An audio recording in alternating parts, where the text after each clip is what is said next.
असम में इस साल विधानसभा चुनाव के चलते गृह मंत्री अमित शाह राज्य के दौरे पर है। आज असम के कोकराझार में गृह मंत्री अमित शाह ने बीजेपी की विजय संकल्प समावेश रैली को संबोधित किया। अमित शाह का मानना है कि असम में 500 करोड़ रुपए से बोडो क्षेत्र के रोड नेटवर्क के लिए आवंटित किए गए हैं। उनका कहना है कि ये रोड का जल समस्त बोडो क्षेत्रों को विकास के रास्ते पर ले जाएगा और आने वाले सालों तक बोडो क्षेत्र विकास के रास्ते पर आगे चल पड़ेगा। कोकराझार में अमित शाह ने कहा, आज से 1 साल पहले देश के प्रधानमंत्री जी के नेतृत्व में बोडो शांति समझौता हुआ और बोडो शांति समझौते के साथ प्रधानमंत्री जी ने संदेश दिया कि उत्तर पूर्व में जहाँ जहाँ अशांति है वहाँ बातचीत कीजिए और शांति का मार्ग प्रशस्त कीजिए। मुझे कहते हुए खुशी हो रही है कि मोदी जी की अगुवाई में बीटीआर क्षेत्र का शांति समझौता हुआ, उनको 1 साल आज पूरा हुआ है। आपका चुनाव भी खत्म हो गया है और शांति के एक नए युग की शुरुआत हुई है। वो एक के बाद एक समाप्त करने की शुरुआत की है और इसका शुभारंभ ये बोडो शांति समझौते से हुआ है। इसके बाद ब्रू और रियांग के सेटलमेंट का प्रयास किया गया।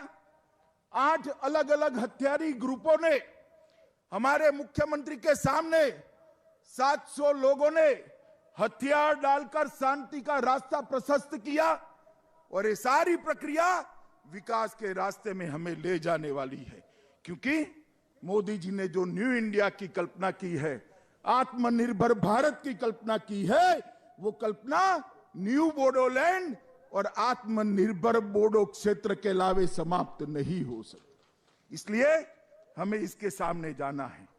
मित्रों, आज हिंसा का युग समाप्त हो रहा है और शांति का युग शुरू हो रहा है। मैंने जैसे कहा, ब्रू रियांग समझौता, 8 उग्रवादी ग्रुपों ने 700 लोगों ने करीब हथियार डाले और जम्मू कश्मीर के अंदर भी धारा 370 और 35A को उखाड़कर हमेशा के लिए आतंकवाद को निर्मूल करने का काम देश के प्रधानमंत्री ने किया। कहते थे वहां ये हो जाएगा, वो हो जाएगा, रक्त रंजित हो जाएगा जम्मू कश्मीर। मित्रों, मैं आज आपको बताने आया कि अभी वहां पंचायत के चुनाव हुए, पुलिस को पूरे जम्मू कश्मीर में एक भी गोली नहीं चलानी पड़ी और शांतिपूर्वक ये हुआ।